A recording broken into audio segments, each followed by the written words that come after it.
Let's see how we can move it. We can just push it anyway. Just follow the two rules. So it just says with elastic, so I think it's still part of the elastic. Just like with our students, we give them very simple instructions, and we see whether they can follow them. Oh my goodness. If I hold the pressure on mine, then...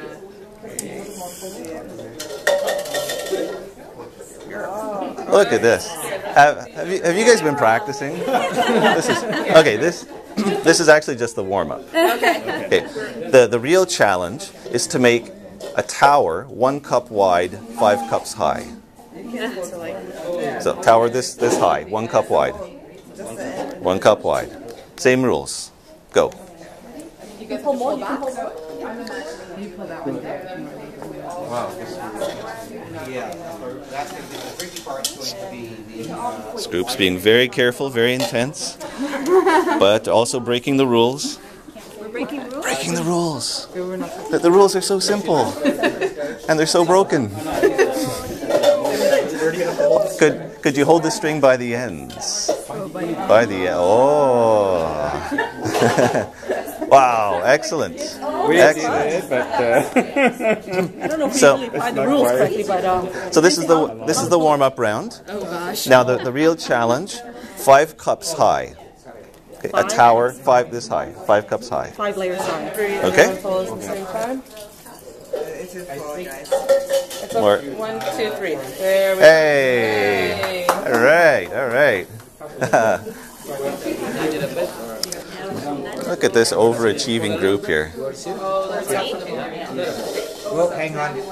Problem with nudging it a little bit is it's going to tip.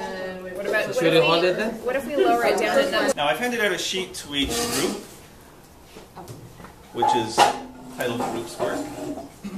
So what you've just done is the start of class number 2 of my grade 12 physics class, where I'm going through a refresher of their group work skills. Now, if you have a look at the sheet, it starts off with the beer cup challenge, and then it gets the students to think about the process that they just went through.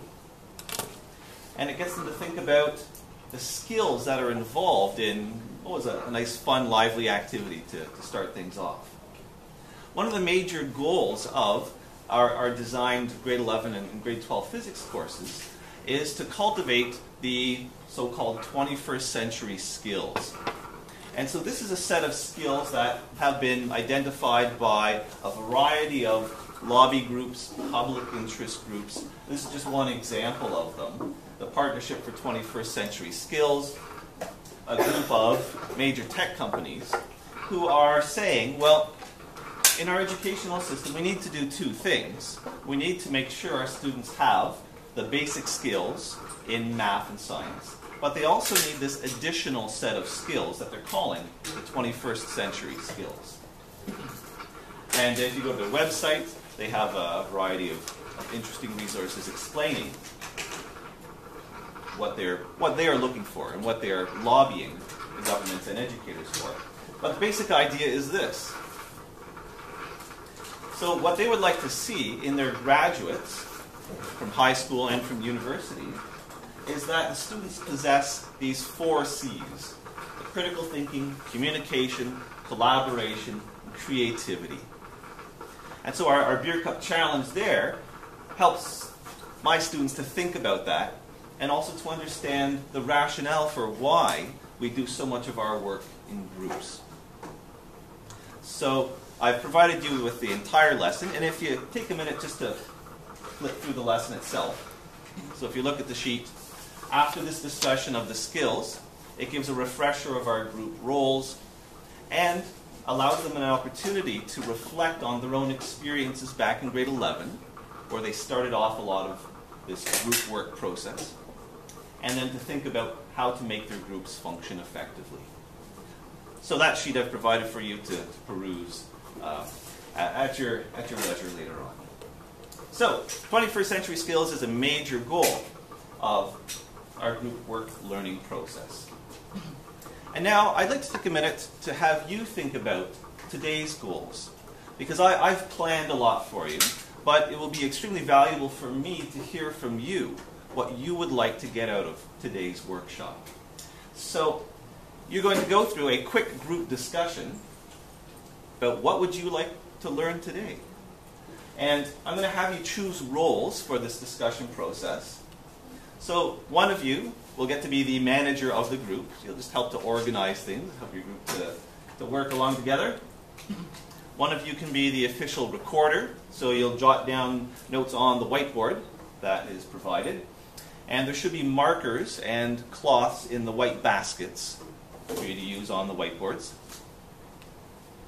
And a third member can be the official speaker.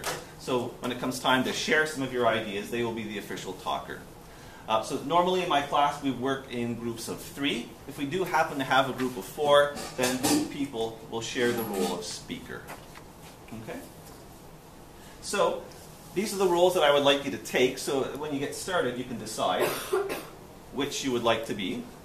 And your task, jot down a variety of ideas for what you would like to learn today, and then try to rank them, top 3. It'll take about 5 minutes to do this. Okay? So please, adjust your seating so you're sitting something like this. You're across from your neighbors. You can face them when you discuss. Choose your roles and come up with your goals for today. Okay, get started. 5 minutes. Okay, so you want to be a reporter, do you want to be speaker master? I'm good with anything. Hi. So for you want us to discuss 3 things that we want to learn and Come up with a list of ideas and then rank the top 3. Okay. Okay, so as many as you want. Okay.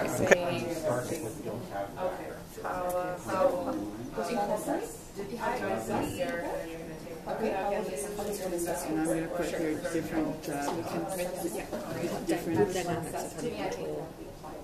Group dynamics and levels of academic ability. So I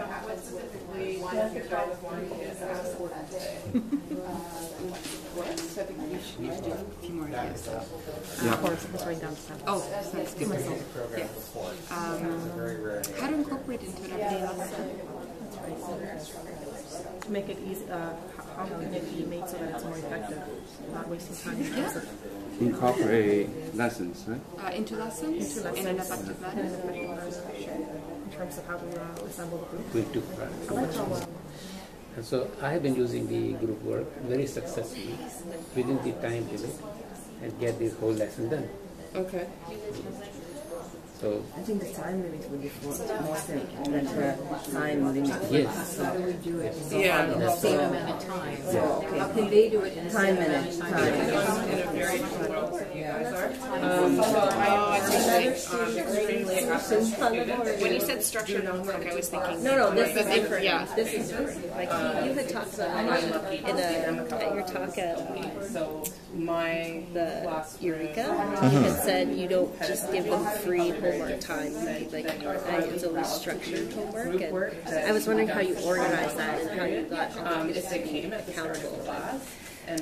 Well, part of it is That was the last point. I think you called it structured homework. You don't just give them free time to do homework. It's right, yeah. And I thought, that's really good.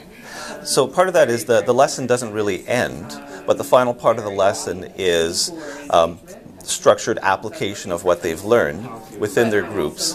And so often they don't notice when it goes from lesson into what would have been the homework time. They're still practicing the new ideas, but there isn't that sort of clear break where they think, oh, now I'm kind of off the hook and I don't have to do anything. Yeah.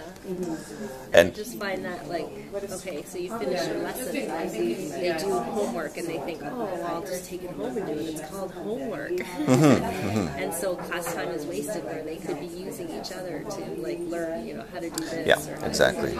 Studies show if they start their homework in class, there's a greater probability that they'll do it more when they get home because they've got over the inertia of, I don't know how to do the first question. Do you know what I mean? They've got it together. Yeah, it's definitely much more effective having them collaborating on the homework. And at least before they, like, take it. Yeah, that's right.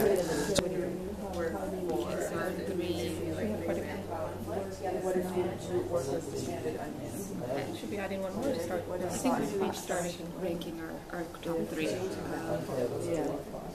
How do you guys feel about the assessment part? Because I do kind of think. Okay, so I think we can circle this one. That would encourage them to be more, take more ownership in the learning. Yeah, that's right. Okay, so maybe we can circle this one. So why don't we start with Varsha's group over here?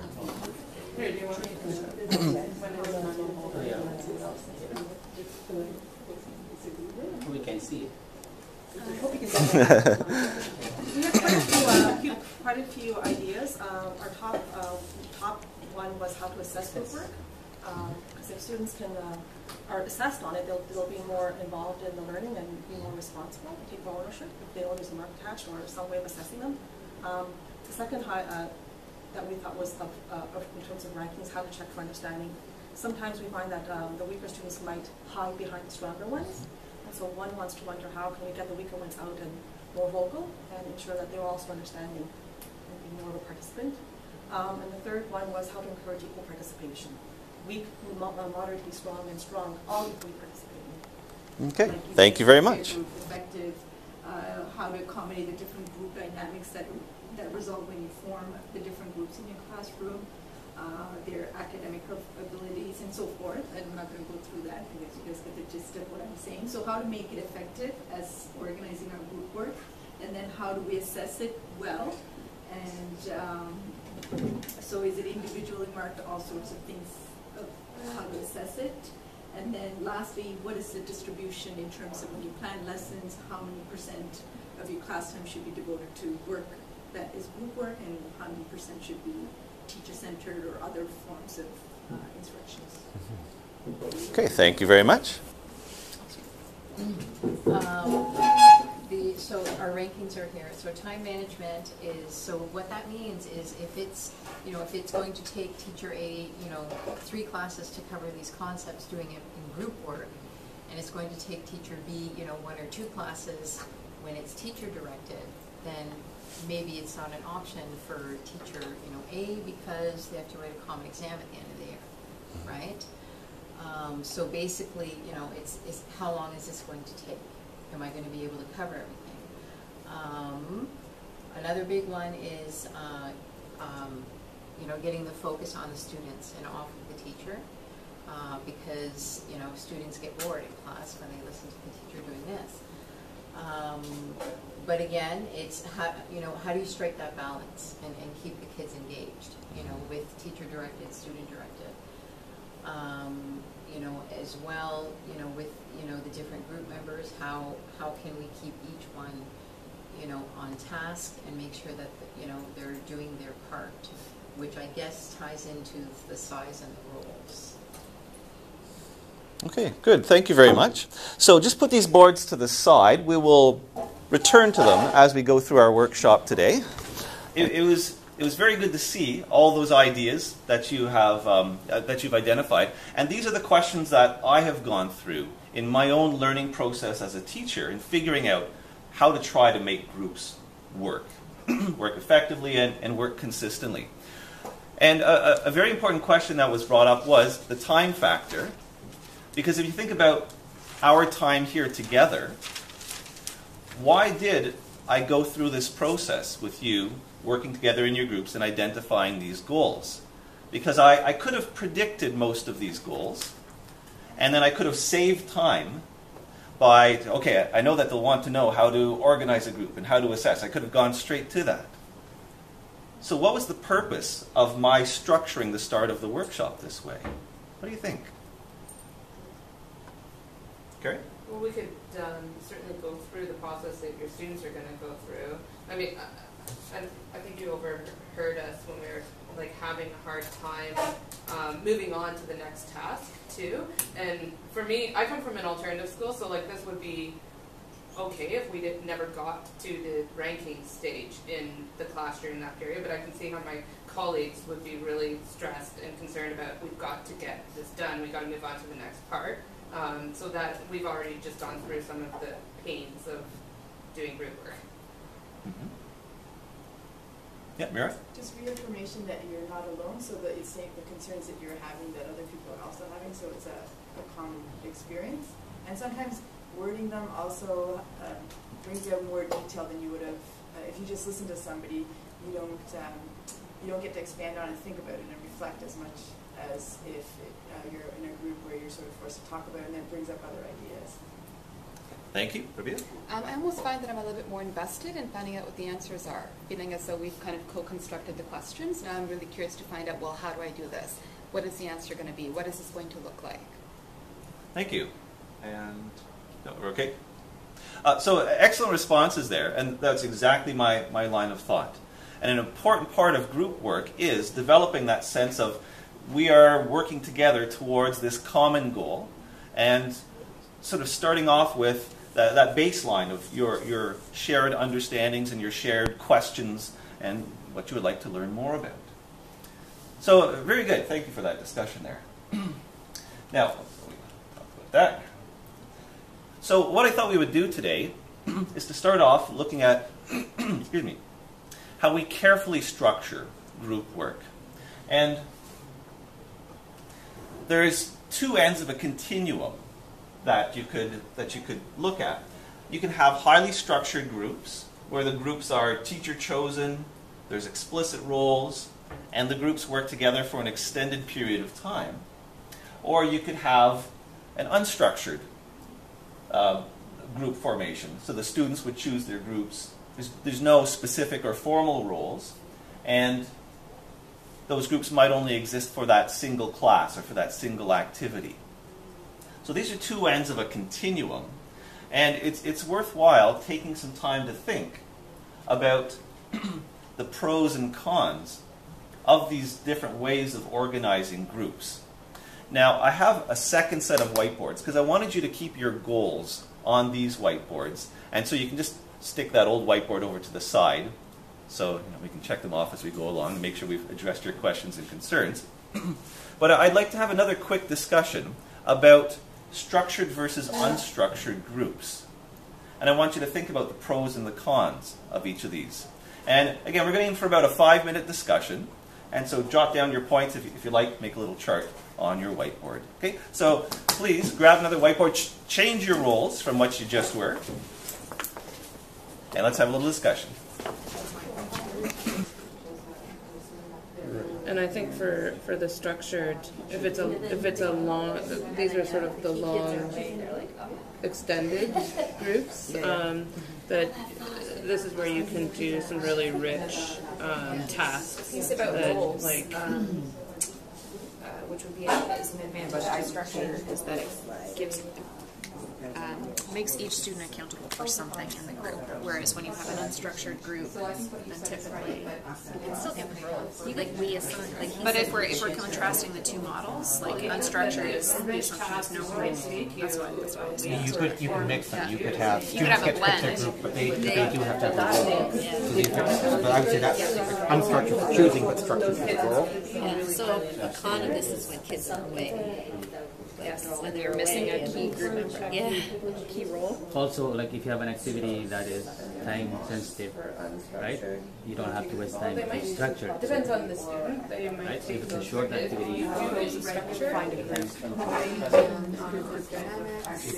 Due to popularity or academic or low academic ability. Be in a group too. In a group of 20, because the teacher always has to step in. So you kind of control that aspect of it. And by the year, there's assigned roles more than structured. Okay.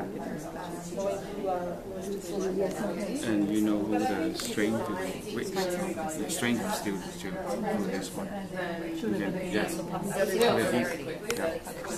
can find out. And if we're able to assign the roles effectively, that probably leads well into Your group dynamics. extending beyond the they can really brainstorm ideas and get off each other more effectively if it's a mixability. Okay. So I can say So I hear a lot of good discussions there.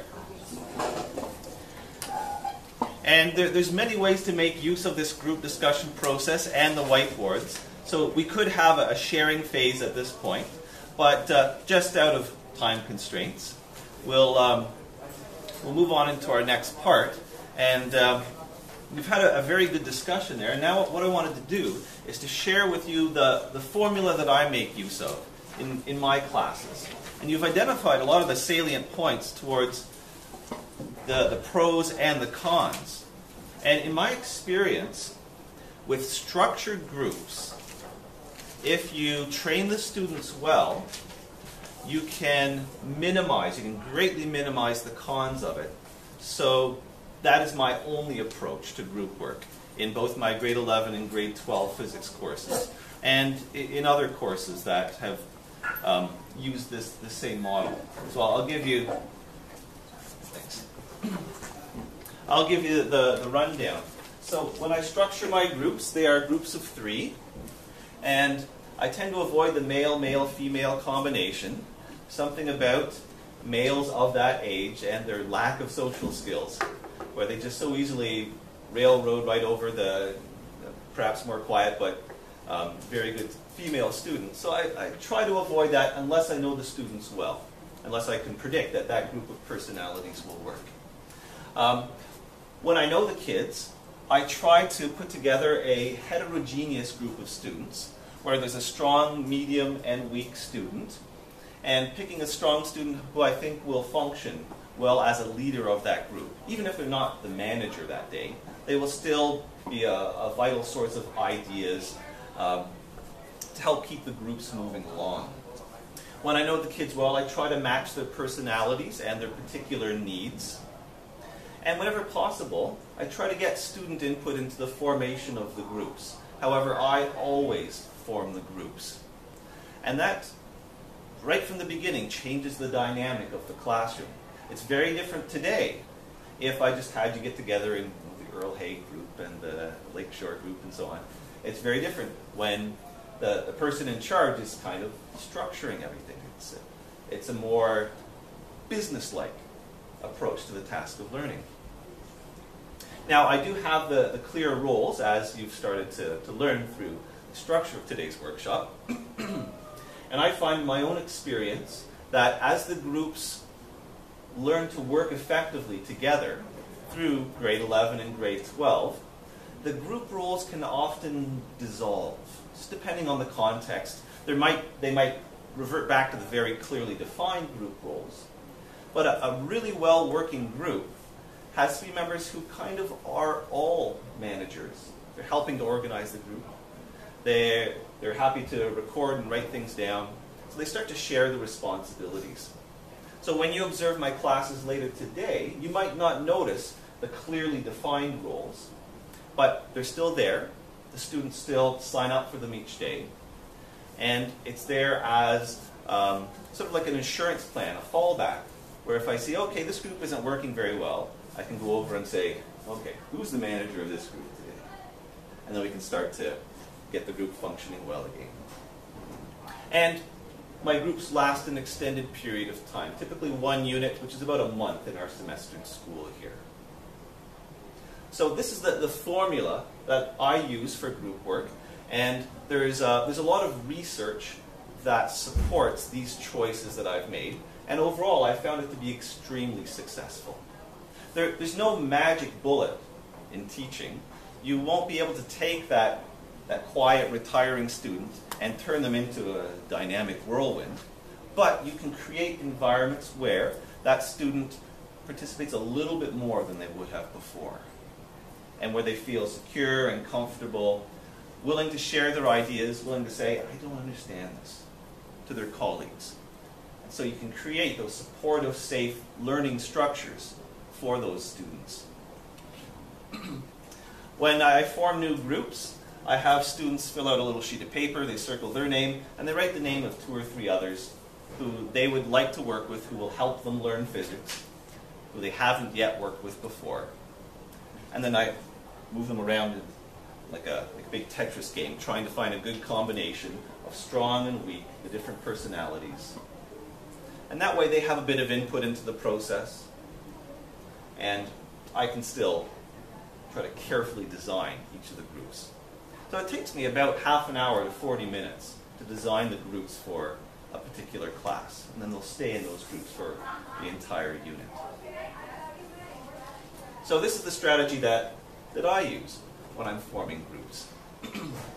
Now, if you go into the research literature, and I have a handout for this, and so I'm not going to spend a lot of time talking about it because you can read it at your leisure. There are a few key ingredients that are identified as important for successful group work. And so one of those ingredients is called positive interdependence. So there's a sense that the group succeeds when everybody is participating and working toward the common goal. There is an element of individual accountability so that individuals are assessed. It helps to reduce the hitchhiking factor, or reducing the amount of slackers there are in those groups. Face-to-face promotive interactions. So they're working closely together, they're encouraging each other, they're helping one another with their difficulties. So that helps to create that positive dynamic within the group. And of course, social skills. Students are constantly practicing this in our groups, and all the way from getting to know each other, clear communication about your scientific or math ideas, supporting each other through the learning process, and how to resolve conflict. Not necessarily personality conflict, but sometimes you just have disputes about what's the right idea here. How do you carefully talk that through?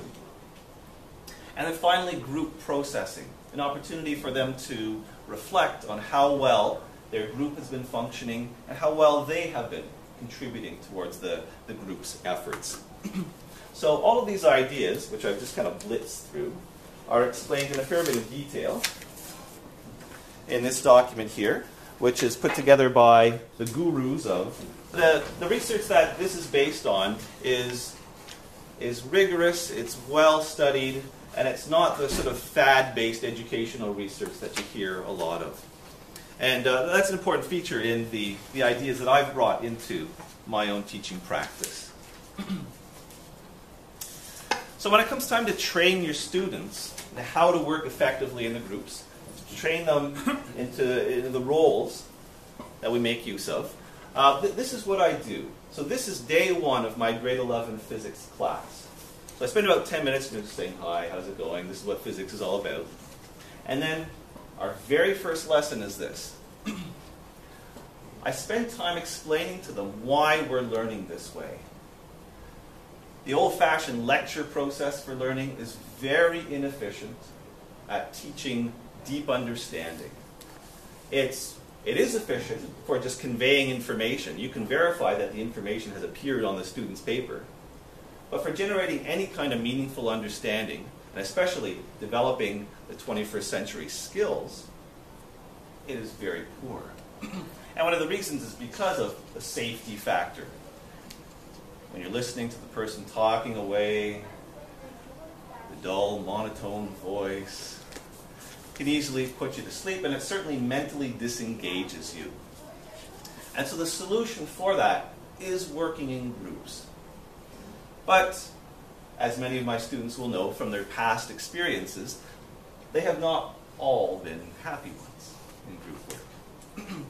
And that's largely because, in the past, and I know this was absolutely true for myself as a teacher, before I started doing this in a formal way, when it was time to do an activity or do a lab, I would tell the kids, okay, please form groups of 3 or 4, get your lab equipment and so on, and get started. So it's very unstructured and informal. And, of course, there'd be no shortage of problems that would arise. That's very different for me now. And so I want to help them understand that these common problems, which no doubt they have experienced, will be very rare in grade 11 physics, because we take a lot of care to train one another and how to work effectively in groups. And we try to develop that culture of students helping one another to learn and to do better. And so, in today's activity, so if you're my grade 11 physics students, you would sign up for your role, adjust your seating, and start right into this investigation. So I've handed out this sheet to all of our groups here. So it's how groups work. So it's for grade 11 physics. So you should have that in front of you. You've got that right there.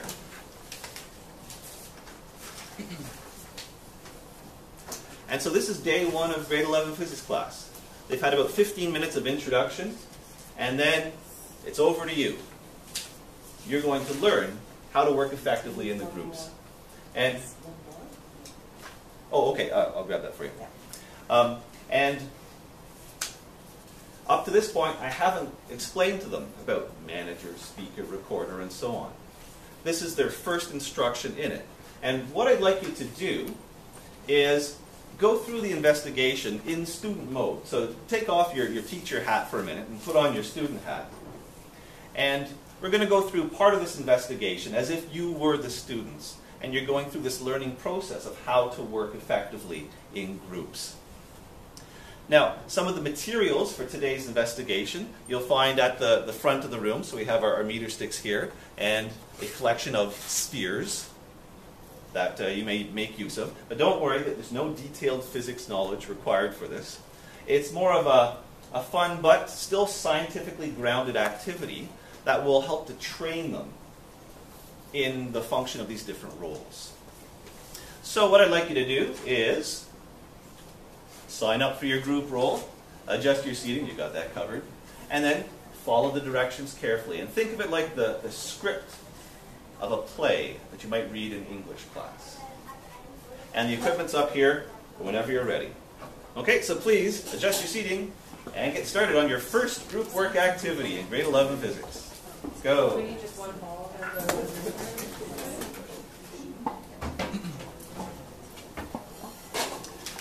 All right, thank you, folks. So I hope that gave you a good glimpse of how I start off my grade 11 physics course and begin to train them in their group work roles. At the end of the investigation, there's a summary that they're supposed to compile, put together, of the different responsibilities that each role in the group has. Now, the next part, did I? Oh, yeah. There we are. So I'm constantly reminding them and reinforcing the rationale for learning and working in this way. Because for many of them, it is different. It is a stretch. It pushes them from their comfort zone. So this is exactly what I explain to my students. So because of this process, they're going to be learning much more deeply. The power of explanation is very, very great. And it's going to help them to build a deep understanding, get immediate feedback. So there's so many good educational reasons for making use of cooperative group work. And as I mentioned again, this is all downloadable, so you can grab the rest of those notes later. And in their homework for that class, they go to the course website, they click on a link, and they watch a video of a dysfunctional group. Because who doesn't want to see that? And the video itself, unfortunately, it's meant for the university crowd. We're on the, okay. I think, here, just give me the card. I think we're supposed to. So if you look at the sheet that you have, if you flip the page from. Wait, you're not set up at all. Really noisy. So if you find this page here. All right. Go. The students watch the video. And then they do a lot of observing. But look, it's only two seconds. And we won't go through much of it there. They do a lot of observing and then reflecting of their own behaviors when they work in groups and what sorts of things that they want to challenge themselves to try to improve on. And I found the students have been surprisingly thoughtful when they hand in this homework. I always check it. And the comments they make about themselves, I think, very insightful. And this is a very powerful process for helping them assimilate what they've learned and also to make genuine improvements on. Having that self-reflection component is very valuable for building those group work skills. So you had day 1 lesson, and this is day 1 homework. All about group work. And the second class is all about how to answer a question. So that's also in that same package there. So you can flip the page. Because again, we have very different expectations for this mode of learning. Students have to do a lot of careful technical descriptive writing about their understandings of physics. And for many of them, they've never had to do that before. And so we have a whole class investigation that trains them in how to answer a question thoughtfully and carefully. Yes, ma'am. So really there was not, will you ever go back and kind of do any focus around the actual activity that they, the science activity that they did, or was that just like your vehicle for yes, it was just the vehicle. The content there is not important at all. Right. It was the skills that were important, the group work skills, and we were starting to introduce some of our graphing skills and so on. But the actual ball bounce, that didn't happen to be important. Yeah. It was just an interesting and entertaining thing for them to try. Yeah, so with the TDSB's STEM initiative, if you imagine STEM as an engine, I really think that group work is the fuel for that engine. All of these types of initiatives with their lofty goals, I believe will work much, much better done in the context of carefully structured group work.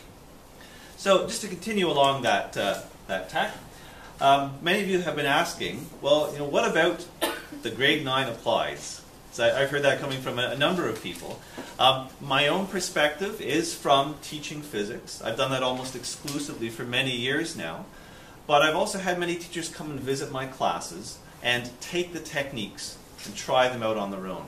So here I have, I'm going to show you a bit of a video. This is Stephanie Hale and Angela Davis, who is off screen.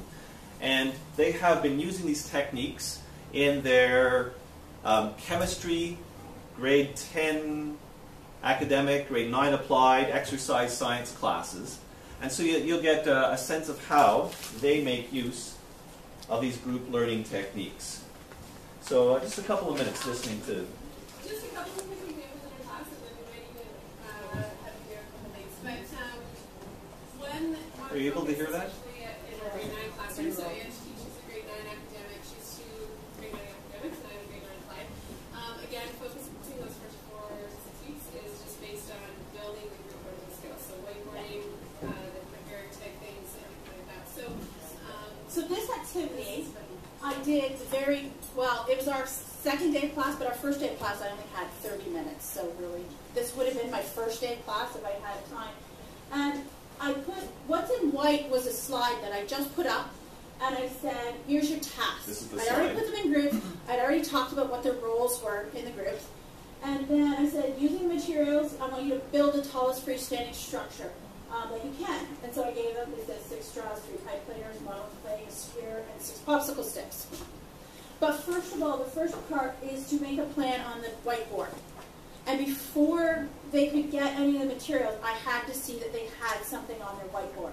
So it was to get them to use that right away, get their roles, and I said, once you've got it down, the recorder can show me, then your manager can come and gather the tools that you need to build it. And I sort of gave them time, like 5 minutes, 10 minutes to build. I said, manager, you need to keep on time, those kind of things. And I simply put in the box who was assigned what, because in my grade 9 class, I put them into the groups and I assigned them a number. So then I can simply say, number 1, you're the manager, 2, you're the recorder, 3, you're the speaker. So there's no discussion, so that means that they don't get the choice of being the speaker all the time if they like to talk. And that way I don't have to listen to them all the time, because only the speaker gets to come and talk to me. So if I don't want to hear from a kid someday, they're not the speaker that day. If I had enough of them the day before, they're done. Yeah. And we also had little things work, again, taking that idea from Chris and his experiences, you can really get into your groups and be able to coach as you go along. So from one of our elementary school counterparts, we learned about manager meetings. So she liked to, instead of giving the full instruction or every single part of the activity, she'd give them part of the story, and then she'd call a manager meeting maybe 10 minutes into the activity. So you only had a group of 6 students coming to you, and they felt really responsible for that learning, and they go and teach the group something. So it's amazing even for the first 2 days. Did you have a question? Question or kind of a point? So I just wanted to share that to provide an alternate perspective. One of the reasons why I do these workshops is because I don't think I have all the answers, and that we have to take these ideas and start trying them out in different contexts and learning from each other. So I thought they had some great ideas here. The whole video of this presentation that she gave is available on my website as well. So if you want to look at more of that, feel free to go there. I also handed out 2 sheets that contains the materials they use for training their students, and 1 sample grade 9 applied science investigation. And so you'll notice many similar elements to what I have, different emphasis, and as you're hearing there, different ways of making use of it in the class. And with this particular introductory activity with her grade 9s, they had a series of very short tasks. So the first was building a tower with these materials. And then she had them change roles. So each student is getting a chance to experience the different roles in that first introductory class. And now they have a much more constrained set of materials in which to build a tall tower from. And the final activity was getting them to stop and reflect on the functioning of the groups and the responsibilities of the different roles. So that's how they introduce group work to their grade 9 science classes. So from my experiences, I have found that the group work is most successful if you establish very clear expectations from the beginning on the roles of the groups, if you are consistent with the application and the use of group work, if it does become part of your classroom routine. Now for my classes, we have developed group work to a very high level, and 99% of the learning is in group work. I don't stand at the front and lecture. And so it is extremely routine. But for people who are experimenting, trying to add more group work, just try to keep it consistent, even if it's once a week, twice a week, that you make use of the more formal structure of the groups. And have that element of individual accountability in it. So at the end of a particular class, I'll choose maybe Agnes's group to hand in the bouncing ball investigation, and each member of that group would hand in the work of that they've written on that sheet. And that way I can make sure that each person was at least basically following along, if not actively learning and participating, which is what I would hopefully be observing. So I find that these elements are very, very important and helpful. Amira? I'm just wondering then, so they all hand in the lab report. Do you choose one to mark and then just check that everyone's done the same work? Or I've done both. So in the past, I tended to just go over carefully the recorder's copy, and I would take a quick look at the others. Now I tend to go through all 3 or 4 of them fairly carefully, but that's just a matter of preference and the amount of time that you have or what emphasis that you're putting on their work. There's different ways of approaching it. So are you on any given day randomly deciding which group will be submitting the work, and then another day it'll be a different group? Yeah. It's just one group per class? Yeah, 1 or 2 per class, and I try to get each group by the end of the unit. And that way I've covered everybody. So on the training side, I find that's what works. Now, a lot of questions came up about evaluating groups, and I'd like to share with you some of the strategies that I use here. So one of the most common ways that I have students evaluate the groups is by self-reflection. I find that this is the most powerful technique. At the end of a class, I'll say, okay, grab your multiple choice letters, and let's answer a few questions. So if the students are not engaged, thinking, reflecting on how well they performed in that class, how well their groups functioned, we can't really expect their group work skills to improve at all. And so I found this to be a very effective technique. So I have a series of questions that I'll ask them, depending on what I want to emphasize or focus on that particular day. Performing your role, things you can do to help your group work better. So sometimes I might grab one question, sometimes I might go through all 4. Depends on my emphasis, how much time we have. So I find self-reflection a very powerful strategy. Sometimes I give them a written evaluation that they can write out. Again, it's all basically self-reflection. But they're taking that time to formalize their own thoughts about their experiences, and they're kind of giving themselves and their group a rating. Now, I never evaluate their group work skills for formal marks that go into their official mark for the course. I don't find that's necessary to do, and I don't like the dynamic that creates. I also have very, very few single products from a group that I mark. So it's not a matter of, you know, the traditional group working on a project, and they have that one project that they submit.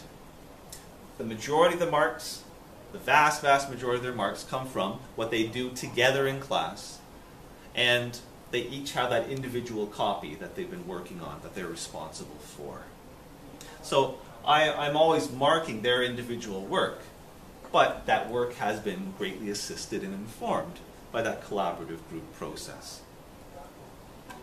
And then all that self-evaluation and self-reflection that I've been talking about. So formally, I don't mark their group functioning, but we do a lot of work to help them improve in that respect. So that's one side of the question of how to evaluate groups, but it's only part.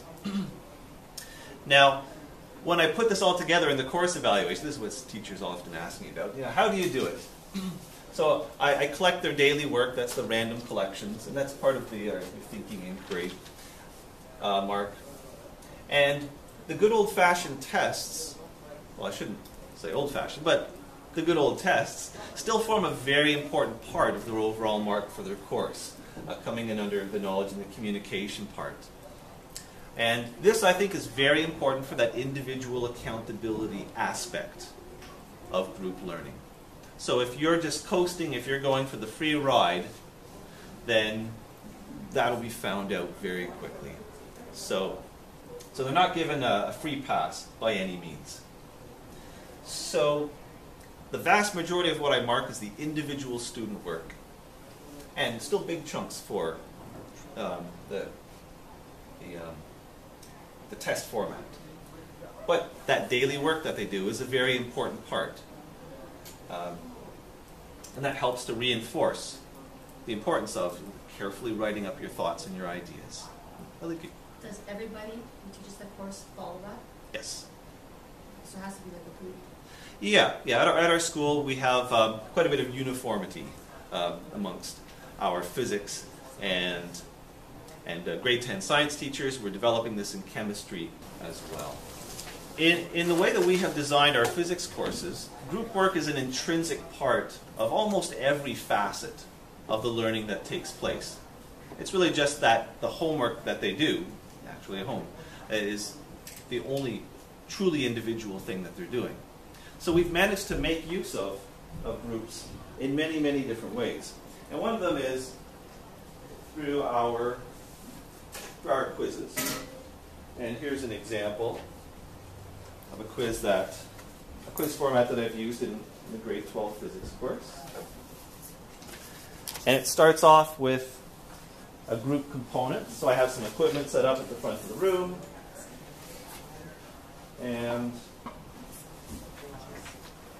the students have that group opportunity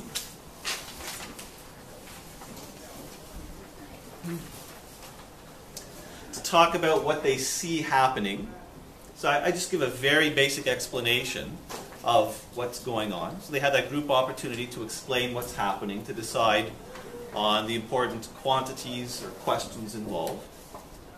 And then we have an individual component. So they'll shift their mode, and once they have some numbers, they'll start to crank through their mathematical work, their solutions. And then if you flip the page over, you'll notice that there's a final group part. And that provides a sort of immediate feedback on the group process. Actually, on the quiz process. So through those final discussions, they'll learn right away that, oh, I had some difficulty with that previous question. So it helps them to process what they just went through, turning the quiz into a genuine learning process, as opposed to just a strict assessment of their learning. So it helps to make the quiz process a much more rich thing. So we use group work in our quizzes, and we use group work in our tests as well. So for the last year and change, our tests in grade 12 physics have been group work tests. And I want to show you how we've done this. So the test is typically one fairly involved question, or perhaps two fairly involved questions. The question reads more like a story. I've taken out all the important numbers, so they can't calculate an answer. But I've given them instructions on discussing the test scenario with their groups and trying to decide on what the important ideas are, the important physics ideas, and what do you think a solution process might look like. Because they've been given a general scenario. Here the car is going over a ramp and landing on the top of a building. And it's their job to figure out, will it successfully make it onto the top of the building? So they have this general scenario for them to talk about and try to plan through a solution process, even though they don't have the numbers to work with. And so this way, we're targeting a lot of the higher order thinking skills, which we try to emphasize with group work. So one of the important things about making group work successful is that you have to give them something worthwhile to think about and work on. If you are just giving them knowledge-based questions or tasks to do in the group work format, you shouldn't be too surprised if there's very little discussion in the groups. You have to give them something rich and interesting to chew on and to think about. So we do this regularly in our classes, and to emphasize its importance, it's now part of our tests. So yeah, the question there, some instructions. So this page that they have, they get to keep with them when they go to the individual part of the test. But they've had that benefit of talking through the problem with their colleagues, and they've had the chance to sort out some of their physics ideas. And this is that test in action. So I've handed out that summary page that describes the situation.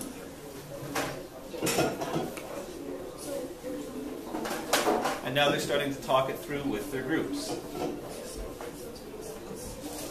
So this video is available on my website as well.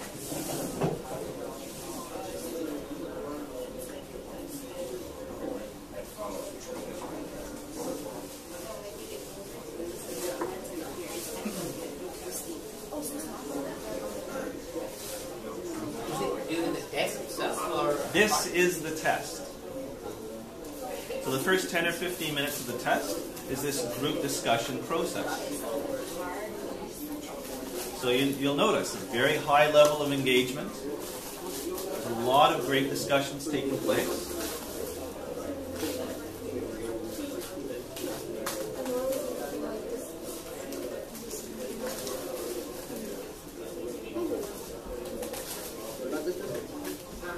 Do they do an individual test based on this group?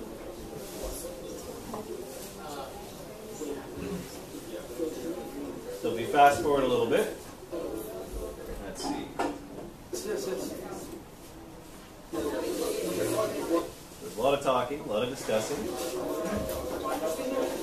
When the students are ready, they put up their hand, and I bring the individual part of the test to them. So now they're adjusting their seating, preparing for the next phase.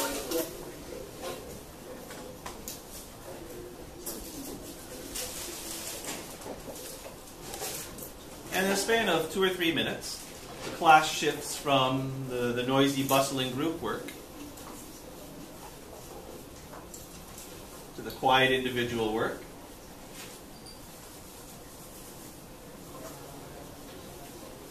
And here's that individual accountability part of the process. Now we'll find out what each of them really understands. And it's been my experience that for students who really don't understand the physics, the group discussion process is of very little benefit. So it's not like they're getting a free pass on the test, not at all. But for the weaker students who do understand the material, it's a very valuable process, helping them to digest this much more sophisticated problem. In the past, I could never give a question like this on a test, because the weaker students would not know how to start it, and they would have no chance of demonstrating their understanding. So those students benefit greatly. The strong students benefit because they're bouncing off their ideas for how to solve this problem. And it's helping them we're giving them very complex and rich questions. And so it's helping them. Well, good afternoon, everybody.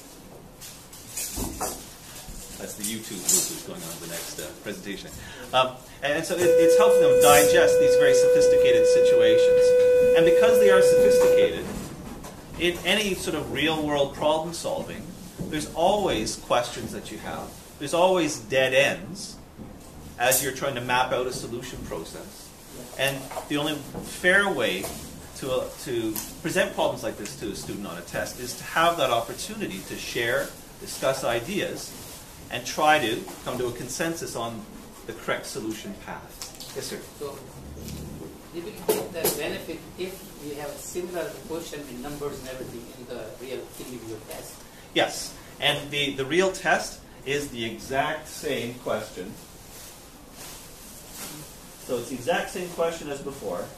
This question here, I've just plugged numbers into the descriptive word. So instead of saying very great speed, it now gives the speed. So it is the exact same situation. Yeah. Mira. Chris, I noticed on your quiz you started off with group work and then you went to individual work, and that was on the same page, unlike with the test where it was a separate page that they got. So yeah. How do you prevent someone from talking for question number 2 with their group members when it's supposed to be individual? So they just adjust their seating so that they're spaced out a little bit more. And yeah, they're good at not talking at that point. And then, do you have students that have IEPs for time and a half? Yep. And how do you adjust for that? So they have that group discussion phase at the beginning, and then either at that point I could ask them to go down to the resource room where they have the individual copy of the test, and they have all that extra time. Or sometimes I'm able to supervise it, and I just give them the time and a half afterwards. So it's very easy to accommodate that. And the class is doing the same problem for the group project? I mean, the group discussion, are they doing the same problem, everyone? Yes. Yeah. So it's the same problem for the entire class. Yeah. Do you ever have to give the time limits on the group discussion portion? To say, like, you have 15 minutes as a group to work on this, and after that, like... So usually it's a 10 or a 15-minute time limit. And sometimes the problem is particularly rich and involved, where I have to say, okay, now it is time to start doing the individual work. But sometimes the groups decide that, okay, yeah, we've got it. They sort of check their understanding amongst their colleagues. And I'm sure what's going on out there. Oh, there's some sort of roses and something going on in a locker. Yeah, so sometimes they finish the discussions early. They're quite confident that they're ready to go on, put up their hands, I bring the test to them, so they get going. Is there ever a time when, like, let's say one member is still wanting to do group work and the other 2 members are, I think we're ready to go on, we don't want to waste time doing group work? I haven't encountered a situation like that, but at this point the groups are very experienced working together, so they're good at discussing and deciding, okay, are we as a group ready to go on? Oh, no, we'll take 1 or 2 more minutes to talk it through. And that part, does it get marked, the group work part? So you might have noticed there's some notes that the student has written on the group work page. So I do not mark that. So I only mark the individual work. Just a reminder that all students who went to the mental health and wellness conference with Mr. K are to meet in the main office to have a meeting with Ms. For their individual work? This sheet. Thanks. The sheet that has all their... Okay. This sheet, all the notations and so on, they take it with them into their group work, into the individual part of the test. So they can use the individual a group work that they've done to assist them on that? Absolutely, absolutely. So my students have commented that this process helps to alleviate a lot of test anxiety. They've had that chance to just talk it through. They have this sheet here. So they're not worried about trying to memorize all their group discussions. Yes, they found it a very agreeable process. Yeah. Do you ever have a problem in this group work stage where one student will quite simply copy what another student has written down to then take to the individual portion, where you have a weaker student that really is struggling with the subject matter? There's a stronger member in the group, and so sort of. I know ultimately it won't really help them all that much in the individual portion, but... Yeah, and what I've noticed when I look at the group worksheet from the weaker students is that there tends to be fairly little writing on it. They'll jot down a few of the things, but at the same time the stronger students often don't write a lot either. So there isn't a lot of direct copying that they can do at that phase, and there's so much more that is required in the individual part of the test that even if they did copy directly, it's not a significant factor. Quick question, I'm just kind of trying to see how the concepts are taught in the inquiry-based teaching. So you have their horizontal velocity. Can you give us kind of a gist as to how they got their understanding around velocity?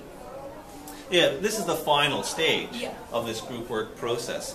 But when students learn the basic ideas in my physics classes, they learn it through guided inquiry investigations that are very similar in style to the bouncing ball activity that you had a look at, except the theme is helping them work through the scientific process of discovering these ideas. And so through their group discussions, through the carefully guided investigations that I've designed, they develop their own understanding of horizontal velocity, in this case of projectile motion. So it's all based on this constructivist principle of learning, where the students have to build their own understanding of the scientific ideas in order for it to be meaningful to them. And they do so in a very carefully structured environment, so that as a teacher I can be fairly confident that they are learning what they should be learning. And on my website, I have the full teaching resources for my grade 11 and 12 physics classes. So you might find it interesting just to read through a few lessons to see how this group work process allows them to learn the proper content.